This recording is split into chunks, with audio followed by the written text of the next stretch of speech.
Welcome to New York's #2 sports show. The Rangers win again in overtime. They beat the Carolina Hurricanes 3-2. This team is special.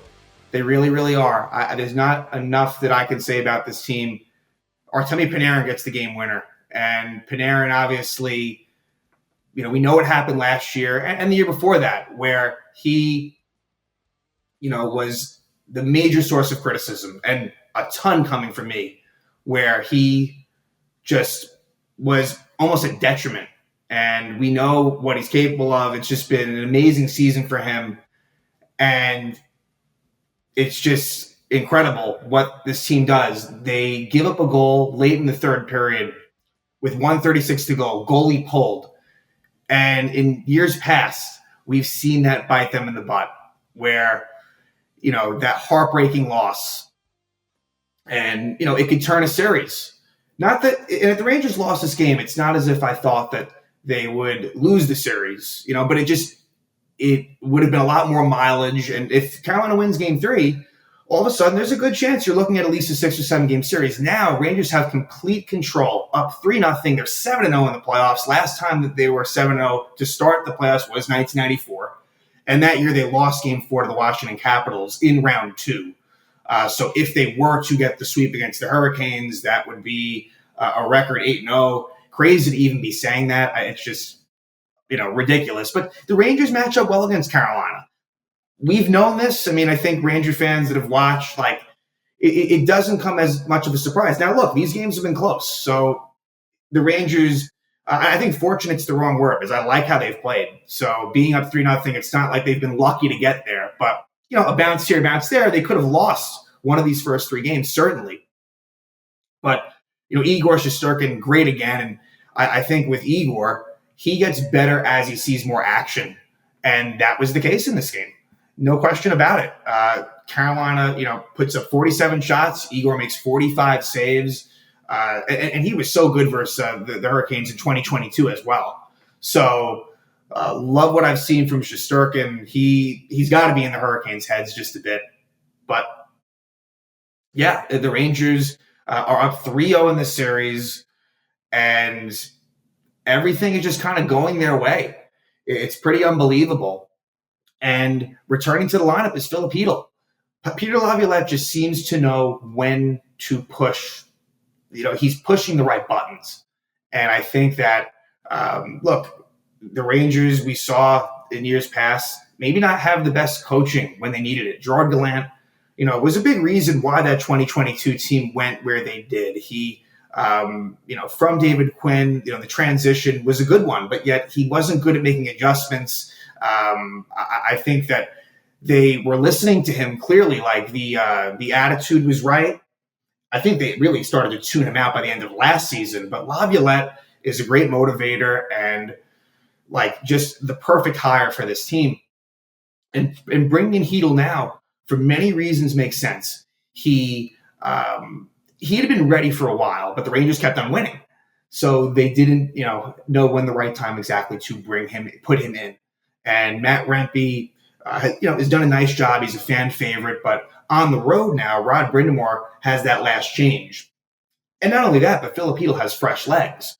So Chytil, I think, was tentative to start this game, as you'd expect. He hasn't played since early November, ironically getting hurt against the Carolina Hurricanes. So, the problem there is that Chytil, there's, I don't even think it's rust, but obviously he even said after the game, taking that first hit felt good. He was saying all the right things in the post-game press conference afterwards, just, a very likable guy, Filip Chytil, and great to see him back just for his own health. It's really positive. But Chytil comes back in, and it's good to kind of get his feet wet because, look, he's going to be needed very much so as the playoffs move along. So as I'm watching this game, thinking, it's good to just get him in there because even if it doesn't work out, let's say you lose somehow, just trying to get those reps is important. And look, Matt Rempe very likely will be back in the lineup. The Rangers have had really good health. That's not going to, just that alone, it's not going to last. And hey, even if they do stay healthy, I think that they might still want, and it wouldn't be Chytil that would come out. It would be someone else, I would think. Rempe, we haven't seen the last of him either. So just a move that I think made a lot of sense. Now, Carolina made a move uh, you know, for them. And one of them was Evgeny Kuznetsov returning for Maxime Comtois. And that one, not a surprise that he was back in the lineup. The one that was goaltending. Freddie Anderson out, Pyotr Kochetkov in. So Kochetkov, who had a pretty decent season for Carolina, he was in there a lot with Anderson out due to injury. And he had a couple of really good games versus the Rangers. Now, we saw Kochetkov a little bit in the 2022 playoff series. It was mostly Antti Ranta, but a little bit of Kochetkov. And in this game, I thought that he was okay. I think that he definitely would want to have that Lafreniere goal back in terms of the positioning. He was just kind of out of position. It was a good shot by Lafreniere, but it wasn't like it was an incredible one either, especially when you look at the replay. That would be one you want to have back. So for Rod Brind'Amour, me not being as plugged into the Hurricanes, I'm not so sure what the right thing to have done there would have been. But maybe if Anderson's still in there, the result's different. I'm not sure. But Carolina comes out strong. And that was to be expected. The Hurricanes outshoot the Rangers 17-7 in the first period. The Rangers were fortunate to come out of that first, only down by one. And the Rangers, what they've done all year is they get better as the game progresses. And that happens again here. They were, again, no pun intended, they were able to weather the storm. And in this game, there was a lot of penalties again. And that does favor the Rangers. And, I can't say enough about the penalty kill. Yet again, they get it done. Where Carolina goes not only 0 for 5 on the power play, but Chris Kreider gets a shorthanded goal. I've been praising this penalty kill for a long time now, and I'm going to continue to do so because, the power play gets all the talk. But I think now both sides are getting a lot of respect. It's special teams is kind of the name of the game for the Rangers. And it's not just Shesterkin, who, again, just continues to be brilliant. It is the players as well on that penalty kill. It's not as if it's, oh, my God, Igor was the best penalty killer. Sometimes he needs to be. But in this case, I think the personnel and the positioning and the aggressiveness, and it's not just killing the penalties, it's getting the scoring chances off that. So that has just been a thing time and time again for this Ranger team, especially within the last few weeks, tracking back to the end of the regular season. So, and before I get into the game, as far as the lines were concerned, Chytil was inserted in essentially as the third line left wing with Wenberg and Kakko, and so Cooley kind of slots down with Goodrow and Vesey. So let me just see the ice times here. Because I thought Chytil got better as the game went on. He was tentative to start, no doubt. But he really, once he got more of a feel for it, he made a really nice move, actually. And so the speed is certainly still there. And that's good to see. He played, and Chytil played 12 minutes. Will Cooley, only 652. See, I kind of suspected that. And it would be very interesting to see when Rempe comes in, who would be that healthy scratch. There really are some different candidates you could go to. Again, for me, I'm keeping these 12 in for sure. I'm in no rush to get Rempe back in there. But again, chances are that will happen at some point. But yeah, I thought that line with Wenberg was really good. I think Alexander Wenberg's had a very underrated series here against Carolina, a much better one than what we saw against Washington. But of course, it was the main drivers are the top guys. The entire Trocheck line, Zibanejad and Kreider, Shesterkin. It's really the core of this team that gets it done, but also supplemented by really nice work by some of the more depth players on the team. As far as the time on ice, defensively, crazily enough, but I'm going to give him credit. Jacob Trouba had the most ice time. Now, for me, among the defensemen. Now, look, do I love that? I don't at all. I don't agree with it, but he played well. It's never going to be a crisp pass. It can be frantic in the defensive zone. Was he on for a couple of goals against? Yes, he was, but it was a marked improvement from last game. So he cut down on the mistakes, made some key plays. So credit where it's due. I thought Jacob Trouba was not really all that bad at all in this game. In fact, I thought his partner, Eric Gustafsson, had a little bit of a tougher go at it. That said, Eric Gustafsson, I keep on wanting to say, hey, really good third pairing defenseman, like one of the better ones Rangers have had in some time. However, he was at fault for that first goal against, and I do think that in this Carolina series, his game has taken just a little bit of a step back from the Washington series. But let's get into it. Where do we begin? So a lot of penalties taken, and that is never going to help. And self-inflicted wound penalties too for the Rangers. So they did themselves no favors to start this thing out. And 2 minutes in, the Rangers take a too many men on the ice penalty. And I think part of this was because Filip Chytil, it wasn't his fault. He came off, and there was confusion.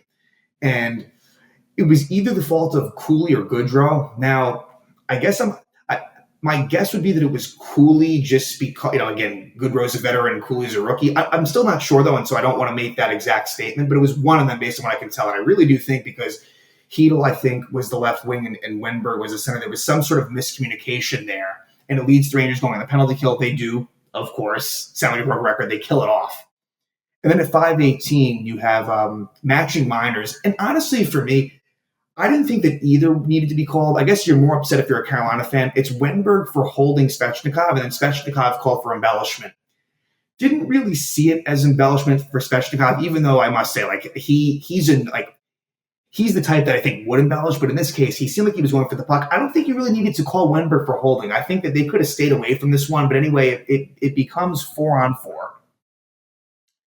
And then that's done with. And at 10:14, Carolina takes the lead. It's a goal for Jake Guentzel, his fourth goal of the playoffs from Orlov and Svechnikov. So what happens here is it's a dump in, a pretty high arcing dump in that Gustafsson doesn't really do a great job with. Svechnikov beats him. Svechnikov makes a nice little play. Orlov takes the shot, and it's tipped in by Guentzel in front. And that's how you're going to beat Shesterkin. And we know Jake Guentzel kills the Rangers. So it's kind of funny. It's like, if Carolina didn't have Jake Guentzel, I mean, obviously it'd be 3-0. The series would be 3-0 regardless, but it's like I can't even imagine where this Hurricane team would be without him. He was, again, a legit acquisition, but Carolina takes the 1-0 lead there. Not a great sequence for the Rangers, and at this point, Carolina's really taken it to them. They were clearly the better team in the first period. So it's 1-0 Hurricanes at this point. Then at 11:25, things get interesting in terms of fisticuffs. You have a situation where I think it was there was a whistle. Where Kochekov covers the puck. Goodrow comes in and gets a stick and kind of, maybe gets a stick on him. I don't think they were going to call anything on Goodrow. Orlov really takes a shot at him, and I know they were going to call that. Now, if nothing happens from there, it's possible the Rangers would have had a power play, but we don't know. It's possible they were going to give penalties to Goodrow and Orlov. Anyway, things kind of cooled down, and then Jimmy Vesey ends up going at it with Kotkaniemi. They drop the gloves, but they don't call 5 minutes. It ends up going down as roughing for Vesey and unsportsmanlike conduct for Kotkaniemi. So if Vesey doesn't do that, Rangers may have it with a power play. But either way, things. And Goodrow was talking to the bench. You had Tony DeAngelo. We'll talk more about Tony DeAngelo. DeAngelo, talking shit to all the Ranger players. So at this point, it is. I believe it was 5-on-5 coming out of this. And the Rangers would end up with a power play at 13:14 to get their first power play of the game. Jake Guentzel, high six, Kendrick Miller. But the power play didn't really do – the power play, not so effective. And we know Carolina has a really good penalty kill, so that was kind of bound to potentially happen. And so, yeah, I don't view this game as one where, the Rangers had their chances. Not really. I thought Carolina definitely had the better of it on this side.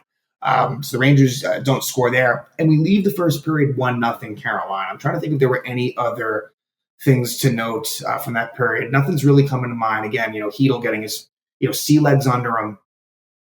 And, nothing else to really say there. We go to the second period, and it was a much better period for the Rangers, for sure. At 1:07, Jordan Martinook trips Alex Wenberg. However, halfway into that power play, off of a face-off, Panarin hooks Jacob Slavin, so it becomes 4-on-4.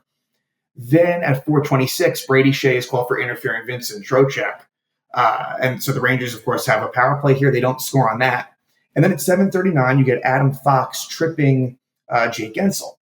And the Rangers, they are the ones that score. And this was a point in time when I'm thinking, hey, this could become the Rangers' first 2-goal deficit of the playoffs. But it doesn't happen. They're able to fend it off.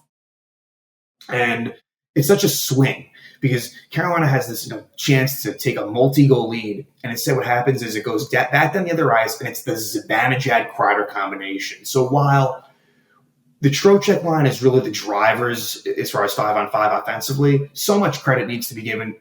The special teams work of Kreider and Zibanejad has just been really good for the last few years.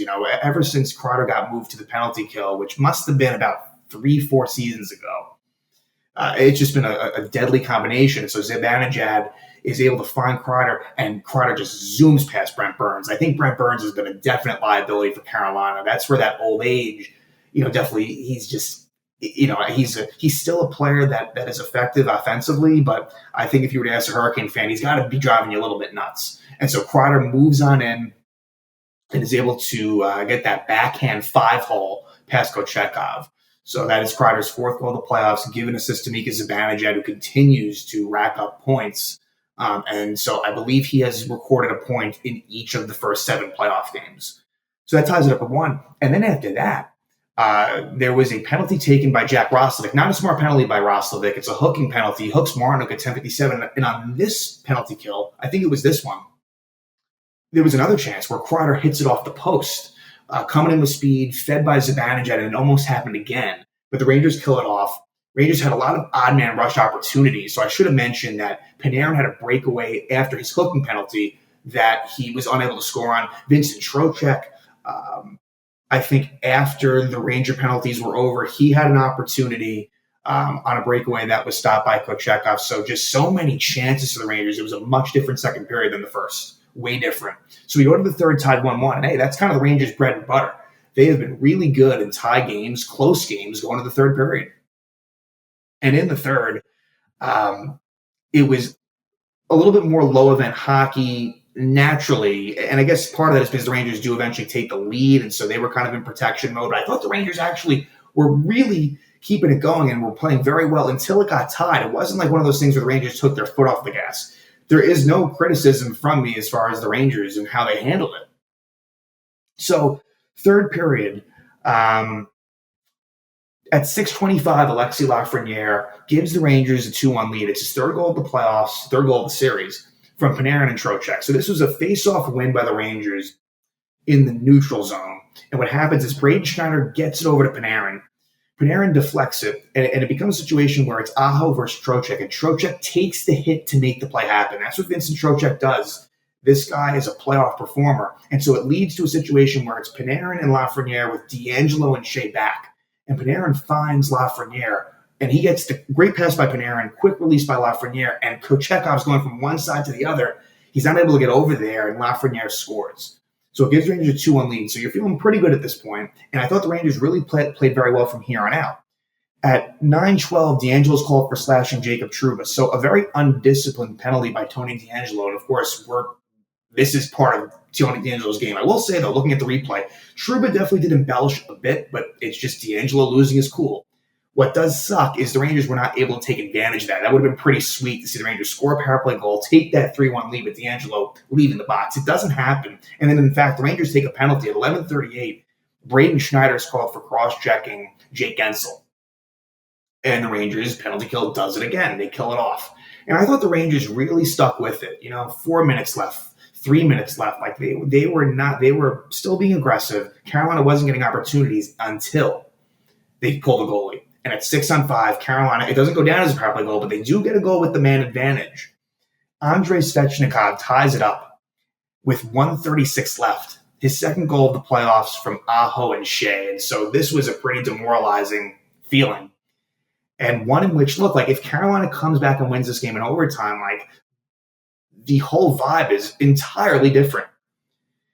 This was, definitely a back-breaking goal. It was a broken play. So what happens is it's a shot taken, I guess, originally by Shea, and Aho deflects it off of Igor. Now, while that's happening, Aho breaks the stick. And that's what kind of sucks about it, too, is that if they don't score here, Aho has to leave and go back and get a new stick. So that could have fouled them up. But Adam Fox, he's in the mix there, and he's unable to kind of get it out of there. He tries, and it goes to Svechnikov, and you have a diving Adam Fox. I think Trocheck was in the vicinity, but Svechnikov shoots it, with a pretty good opportunity, and he scores past Shesterkin. So Svechnikov, who had a really good game, ties it up at 2. There was a close situation where Gensel was almost called for a high stick, and they didn't review it. It was close. It maybe could have went either way, but they leave it on the board. So it's 2-2. And I will say, Chris Kreider had a really good chance late in regulation where he used his speed. He got around the Carolina defender, but Kochetkov with a really nice poke check. So we go to overtime. And again, in years past, I'm thinking, we're losing this game. I feel like we've seen this before. And, it's exercising demons for this New York Ranger team. And out of everyone, and let's talk about the whole line, because Alexis Lafreniere, after the Devil series last year, people were not happy with him, and deservedly so. It wasn't fair to call him a bust, but there was more to be had, and he wasn't doing what he needed to do. Vincent Trocheck, it's a lesser degree with him. Like last year was kind of, he was capable of more last year. He wasn't bad, and I don't think people were talking about him, but I feel like Trocheck's first year's Ranger was just slightly underwhelming. But then the big one was Panarin. Panarin, I was talking so much about how you cannot win with Artemi Panarin, as we had seen him in the playoffs. Who gets the game-winning goal a minute and 43 seconds in? Artemi Panarin. His fourth goal of the playoffs from Trocheck and Lafreniere, and Panarin did break out the leg kick. Which we hadn't seen, I don't think, in a while. So a perfect time to do it. But this was a play where Lafreniere shoots it in, and he does get an assist on this goal. So he shoots it in. Dmitry Orlov is unable to kind of corral the puck, and Trocheck is right there. And Trocheck kind of shoots a little backhand shot towards the net, and it's Panarin versus Chatfield. Panarin's able to get a stick on it, a great deflection through his legs. It was a pretty beautiful goal, and it just trickles by. It goes off of Kochekov's pads and in. The team goes nuts. It's another overtime win. Trocheck involved again. I mean, if you're a Carolina fan, it's like, how do we get rid of Vincent Trocheck? I mean, he has been one of the best players in the series. His numbers are ridiculous in the playoffs. He has 5 goals and 7 assists, 12 points in 7 games. What else? Trocheck. This ended, actually, he had a 5-game goal streak, and now that's over. But the points keep on coming in as he gets 2 points in this game. So Rangers win 3-2. Just a fun time to be a Ranger fan, as they have Carolina on the brink of elimination. We'll see what Game 4 provides. Now, one last thing I'll say about Carolina. Last year, they were eliminated by the Florida Panthers via the sweep in the Eastern Conference Final. And Carolina is going to give it their best shot. Does it mean they're going to win Game 4? No, it might not. But I'd like to think that with the Rangers here, you might lose Game 4, but then you have Game 5 at home. And I don't mean to go too far down. It's kind of one game at a time. But long story short, the Rangers are in a very good position right now, moving forward. Things could not be better for the Rangers. But know that Carolina, they are going to bring the kitchen sink. But I think the Rangers, they've shown they're able to they're able to withstand that. And the styles of players are such that the Rangers are able to take advantage of their opportunities. They have so much better special teams. Their goaltending is better. All the things we talked about are playing itself out. So we'll see. The Rangers are 7-0 in the playoffs. It's just ridiculous. And the hero tonight, Artemi Panarin, he scores in overtime. They win in overtime again. Rangers are up 3-0 against the Carolina Hurricanes.